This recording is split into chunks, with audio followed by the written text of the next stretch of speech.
ഇതുവരെയുള്ള ജീവിതം എന്ന് പറയുന്നത് നിങ്ങൾ പറഞ്ഞ പോലെ തന്നെ പ്രയത്നവും കഠിന പ്രയത്നം തന്നെ ഉണ്ടായിരുന്നു. കാരണം ഞാനൊരിക്കലും പ്രതീക്ഷിക്കാന്ന് പറഞ്ഞാൽ എൻ്റെ ഒരു 60കളിലൊക്കെ പ്രതീക്ഷിച്ച ഒരു നാഷണൽ അവാർഡ്, ഒരു അഭിനേത്രിയാവാൻ ആഗ്രഹിക്കുന്ന ഏതൊരാളുടെയും ഉള്ളിലുള്ള ഒരു ആഗ്രഹമായിരിക്കും ഒരു അവാർഡ് വാങ്ങിക്കുക. അത് ഇന്ത്യയിൽ കിട്ടുന്ന ഏറ്റവും വലിയത് എന്ന് പറയുന്നത് ദേശീയ അവാർഡാണല്ലോ. അപ്പോൾ അവിടേക്ക് എത്തിപ്പെടുക എന്നുള്ളതാണ്. അപ്പം ഞാൻ ഒരു സഹനടിയായിട്ടല്ല വന്നിരിക്കുന്നത്, ഒരു മെയിൻ നടിയായിട്ടല്ല. ചില സിനിമകളിൽ മെയിൻ പോലത്തെ ക്യാരക്ടർ ചെയ്തിട്ടുണ്ട്, പിന്നെ ഒരു ജൂനിയർ ആർട്ടിസ്റ്റും അല്ല. ഇതിൻ്റെയൊക്കെ ഇടയിൽ കൂടെ പോയിക്കൊണ്ടിരുന്ന ഒരു നടി. 2 or 3 സീനുകൾ കൊണ്ട് നന്നായിട്ട് അഭിനയിക്കുന്നു, അടുത്ത സിനിമയിൽ എനിക്ക് റോള് തരണേ എന്ന് കാണിക്കുന്ന തരത്തിൽ കഠിനമായിട്ട് അഭിനയിച്ച് കാണിക്കുകയും കൂടി ചെയ്യേണ്ട ഒരു ഉത്തരവാദിത്വം ഉണ്ടായിരുന്നുള്ള ഒരു നടിയാണ്. അപ്പം ഞാൻ എൻ്റെ 60 വയസ്സൊക്കെ ആകുമ്പം KPSC ലളിതാമ്മയെ പോലെയും സുകുമാരി ചേച്ചിയെ പോലെയും അതുപോലെ തന്നെ നമ്മളെ കൽപ്പന ചേച്ചിനെ പോലെയൊക്കെ എത്തിയിട്ട് ഒരു സഹനടിക്കുള്ള ഒരു ദേശീയ അവാർഡൊക്കെ വാങ്ങിക്കണം എന്ന് വിചാരിച്ചിങ്ങനെ നിൽക്കുന്ന സമയത്താണ് മിന്നാമിനുങ്ങ് ദ ഫയർഫ്ലൈ എന്ന് പറഞ്ഞിട്ടുള്ളൊരു സിനിമ നമ്മുടെ മുന്നിലേക്ക് വരുന്നത്. പിന്നെ നമ്മളൊന്നും നോക്കിയില്ല, ഇത് നാഷണൽ അവാർഡ് കിട്ടുമോ അല്ലെങ്കിൽ സംസ്ഥാന അവാർഡ് കിട്ടുമോ എന്നതൊക്കെ മാറ്റി വെച്ചിട്ട് നമുക്ക് മുഴുവനായിട്ട് നമുക്ക് എന്തൊക്കെയോ ചെയ്യാൻ കുറേ സ്പേസ് കിട്ടിയതാണ്. അപ്പോൾ പിന്നെ കിട്ടിയ അവസരങ്ങൾ മുതലാക്കുക എന്നുള്ളതാണ്. അപ്പം എനിക്ക് ചെയ്യാൻ പറ്റുന്നതിൻ്റെ മാക്സിമം ഇൻപുട്ട് എങ്ങനെ ഉണ്ടാക്കാൻ പറ്റും എന്നുള്ളതാക്കുകയും ഉറക്കമൊഴിഞ്ഞിട്ട് തിരുവനന്തപുരം ശൈലിയിലുള്ള ഡയലോഗുകളെല്ലാം പ്രോംപ്റ്റിംഗ് ഒന്നും ഇല്ലായിരുന്നു. അതുകൊണ്ട് അതെല്ലാം കാണാപ്പാഠം പഠിച്ച് ചെയ്യാനുള്ളൊരു ഒരു കഠിന പ്രയത്നം. എനിക്ക് തോന്നിയിട്ടുള്ളത് നമ്മുടെ വാട്സപ്പിലൊക്കെ കുറേ മെസ്സേജൊക്കെ വരില്ലേ, അതിലൊക്കെ നമ്മൾ കുറേ കോഡ്സൊക്കെ വരലുണ്ടല്ലോ. ഇതൊക്കെ വായിച്ചൊക്കെ ഇതൊക്കെ സത്യം തന്നെയാണ്, ഇതൊക്കെയാണ് ശരിക്കും പറഞ്ഞാൽ നമ്മുടെ ജീവിതത്തിൽ സംഭവിക്കുന്നത്. പക്ഷേ ഇത് ഞാനിപ്പോൾ പറഞ്ഞു കഴിഞ്ഞാൽ ഞാൻ കോപ്പി അടിച്ച് പറയാമെന്ന് വിചാരിക്കും.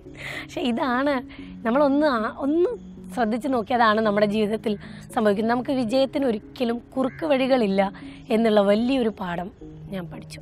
ജീവിതത്തിൽ ഒരുപാട് അനുഭവങ്ങളുണ്ട്.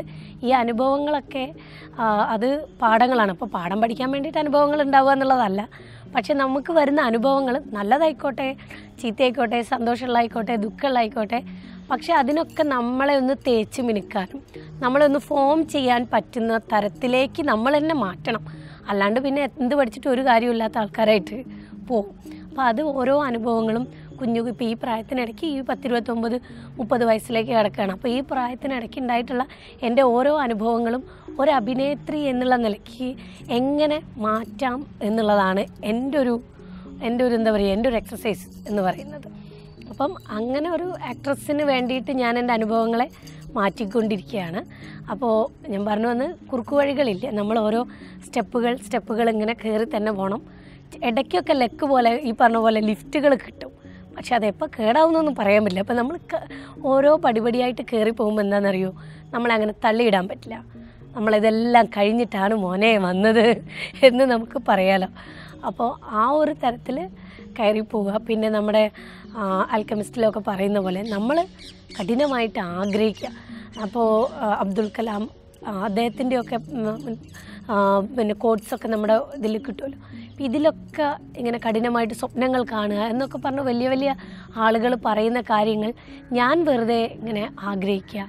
എൻ്റെ കുറേ പൊട്ടത്തരങ്ങളായിരുന്നു, പക്ഷെ അതൊക്കെ വളരെ സത്യമായിരുന്നു എന്ന് എൻ്റെ ഈ ഒരു അവാർഡ് കിട്ടിയപ്പോൾ എനിക്ക് മനസ്സിലായി. ഞാനത് എത്ര തീവ്രമായിട്ട് എൻ്റെ 60 വയസ്സിലേക്ക് ഞാൻ ആ ഒരു അവാർഡിനെ ആഗ്രഹിച്ചിരുന്നു എന്നുള്ളത് ആണ് എനിക്കിപ്പോൾ ഈ ഒരു അവാർഡ് കിട്ടിയപ്പോൾ മനസ്സിലായത്. കാരണം ഇങ്ങനെയൊരു സിനിമയുണ്ടായി, ഇതിപ്പോൾ വലിയ സംവിധായകന്മാരാരെങ്കിലാണ് ഈ സിനിമ സംവിധാനം ചെയ്തതെന്നുണ്ടെങ്കിൽ ഒരിക്കലും ഈ ക്യാരക്ടർ എന്നെപ്പോലെ ഒരാൾക്ക് കിട്ടില്ലായിരുന്നു. അപ്പോൾ അനിൽ തോമസ് ഏട്ടനും മനോജ് ഏട്ടനും ഈ ഒരു ക്യാരക്ടർ ഉണ്ടാക്കിയെടുക്കുന്നു, അതിലേക്ക് നമ്മൾ വന്നു പെടുന്നു. പിന്നെ നമ്മൾ അതിന് വേണ്ടിയിട്ട് നമ്മളറിയാതെ നമ്മൾ അതിലേക്ക് അത്രയും എല്ലാ ജോലിയും ചെയ്യും പോലെ തന്നെ ആത്മാർത്ഥമായിട്ട് പരിശ്രമിക്കുന്നു. അപ്പോൾ അതിനൊരു റിസൾട്ട് കിട്ടുന്നു. ആ റിസൾട്ട് ഇങ്ങനെ വന്നുകൊണ്ടിരിക്കും, പക്ഷെ നമ്മൾ പ്രവർത്തിച്ചുകൊണ്ടിരിക്കുക എന്നുള്ളതാണ്. അപ്പോൾ അതിൻ്റെ ഒരു പ്രോത്സാഹന സമ്മാനം ഞാനിപ്പോൾ വലിയ ഏറ്റവും വിലപിടിപ്പുള്ള ഒരു പെട്ടിയും കൂടി വാങ്ങിയതാണ് നാഷണൽ അവാർഡ് എന്ന് പറഞ്ഞിട്ടുള്ളത്. ഈ പെട്ടിയിൽ ഇപ്പം സത്യം പറഞ്ഞാൽ വളരെ കുറച്ച് കഥാപാത്രങ്ങൾ മാത്രമേ ഉള്ളൂ. എങ്ങനെ വേണമെങ്കിലും എടുത്തു വെക്കാം, അങ്ങോട്ട് വെക്കാം, ഇങ്ങോട്ട് വെക്കാം, എങ്ങനെ വേണമെങ്കിലും അതിനെ ചെയ്യാം. അപ്പോൾ അത് ആർക്കും പൊക്കാൻ പറ്റാത്ത തരത്തിൽ അത്രയും കനമുള്ള ഒരു പെട്ടിയാക്കി മാറ്റേണ്ടതാണ് ഇനി എൻ്റെ ഉത്തരവാദിത്വം. അത് വളരെ വലിയൊരു ഉത്തരവാദിത്തമാണ്. അപ്പോൾ അത്തരം ഉത്തരവാദിത്വം നിറവേറ്റാൻ പറ്റുന്ന തരത്തിലുള്ള കഥാപാത്രങ്ങൾ കിട്ടുക, എന്നിട്ട് അതിലേക്ക് നിറയ്ക്കുക. പിന്നെ നമ്മളിപ്പം എന്നോട് ചോദിക്കാറുണ്ട്, ചെറിയ കഥാപാത്രങ്ങൾ കിട്ടിയാൽ വിഷമം ഉണ്ടാവാറുണ്ടോ എന്നൊക്കെ പലരും ചോദിക്കലുണ്ട്. പക്ഷേ ഞാൻ ആദ്യം പറഞ്ഞ പോലെ തന്നെ ചെറിയ കഥാപാത്രങ്ങളെ ഏറ്റവും മികച്ചതാക്കി എങ്ങനെ ചെയ്യാൻ പറ്റും എന്നുള്ളൊരു സ്റ്റഡി നടത്തിയിട്ടാണ് നമ്മൾ കുഞ്ഞു കഥാപാത്രമാണെങ്കിലും ഞാൻ ചെയ്യാൻ ശ്രമിച്ചിട്ടുള്ളത്. ബുദ്ധനൊക്കെ പറഞ്ഞ പോലെ, ശ്രീബുദ്ധൻ പറഞ്ഞ പോലെ, നമ്മൾ വെറുതെ ഒരു തൊഴിൽ ചെയ്യുന്നതും അതിൽ സമർപ്പിച്ച് ചെയ്യുന്നതും രണ്ടും രണ്ടാണ്. സമർപ്പണം പരിത്യാഗമാണ്, പരിത്യജിക്കലാണ്. ഞാൻ ആരൊക്കെയോ ആയിപ്പോയി നിങ്ങൾക്ക് തോന്നല്ലേ? സംഭവം അങ്ങനെ വളരെ സിമ്പിളായിട്ട് പറഞ്ഞു കഴിഞ്ഞാൽ നമ്മൾ ആത്മാർത്ഥമായിട്ട് അങ്ങോട്ട് ശ്രമിക്കുക, അതിൻ്റെ റിസൾട്ട് ഇങ്ങനെ വന്നുകൊണ്ടിരിക്കും. പക്ഷെ അതൊരു നിഴൽ പോലെയാണ് അതിൻ്റെ സൗഭാഗ്യങ്ങൾ അല്ലെങ്കിൽ അവാർഡുകൾ, അതിന് കിട്ടുന്ന സക്സസ് എന്ന് പറയുന്നത്. അത് പക്ഷെ നമ്മൾ നടന്നുകൊണ്ടിരിക്കുമ്പോൾ മാത്രമേ ആ നിഴൽ നമ്മളുടെ കൂടെ ഉണ്ടാവുള്ളൂ. അപ്പോൾ ഇങ്ങനെ miles to go before I sleep എന്ന് പറഞ്ഞ പോലെ ഇങ്ങനെ യാത്ര ചെയ്തുകൊണ്ടിരിക്കുക.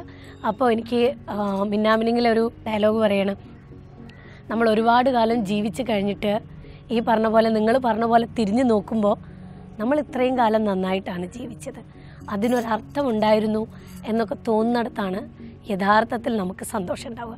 അത്തരത്തിൽ യഥാർത്ഥത്തിലുള്ള സന്തോഷം അനുഭവിക്കാൻ നമുക്ക് ഓരോരുത്തർക്കും കഴിയട്ടെ. നമ്മുടെ ജീവിത വഴികളൊക്കെ അതുപോലെ സത്യസന്ധവും ആത്മാർത്ഥവും, അതുപോലെ നമ്മളെ ഓരോ അനുഭവങ്ങളും നമ്മളെ തേച്ചു മിനുക്കിക്കൊണ്ട് നമ്മളെ പുതുതാക്കി നല്ലൊരവസ്ഥയിലേക്ക് പോകട്ടെ ഈ യാത്ര.